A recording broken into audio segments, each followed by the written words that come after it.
getting hurt is better than holding on to hope indefinitely. Let me explain. And I'm not saying hope is a bad thing, okay? Sometimes we need hope, but let me explain.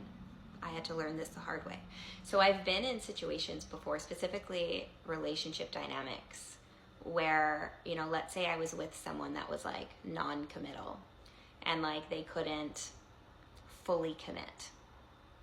I've been there and I have been so overly patient to the point of self-abandonment, holding on to the hope that they would eventually come to the decision that I was hoping for, right? Eventually they would come to the decision I was hoping for. And holding on to that hope was self-abandoning because part of me was afraid to speak my true feelings because I was afraid of pushing them away. I was afraid of the outcome not reaching where I wanted it to reach, if that makes sense. I was afraid of the outcome to be not what I wanted. So I was afraid of, if I speak my truth, if I speak my feelings, I'm going to pressure them. And I just need to be patient. I need to trust and be patient and trust that they'll come to me eventually. I shouldn't push or I shouldn't express myself. No. Now, there's a difference between being pushy and pushing something. You know what I'm saying? Forcing something. You don't want to do that either. But it is better to be hurt and rejected and denied as opposed to holding on to hope indefinitely, because you can process hurt. You can move through hurt and you can release hurt and then move on. Holding on to hope indefinitely keeps you stuck in limbo. It keeps you attached. And while you're self-abandoning in that space, that's not going to get you the results that you want. You know what I'm saying?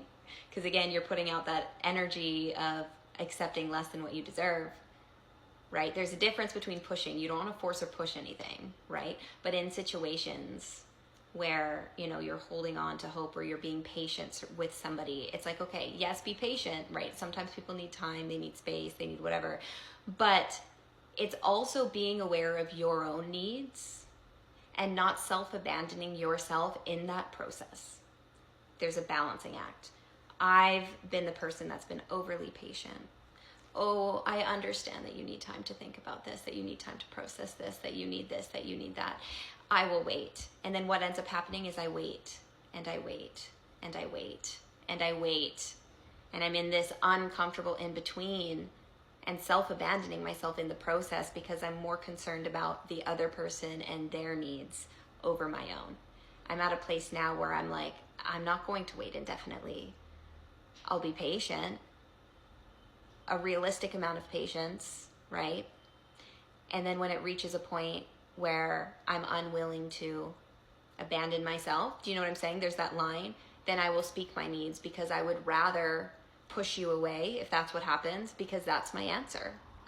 I'd rather be hurt and rejected so that I can move through the hurt and process the hurt, as opposed to holding on to something that may never evolve in the way I hope it does. Anyways, more dating advice from Brittany, somebody who had to learn the hard way.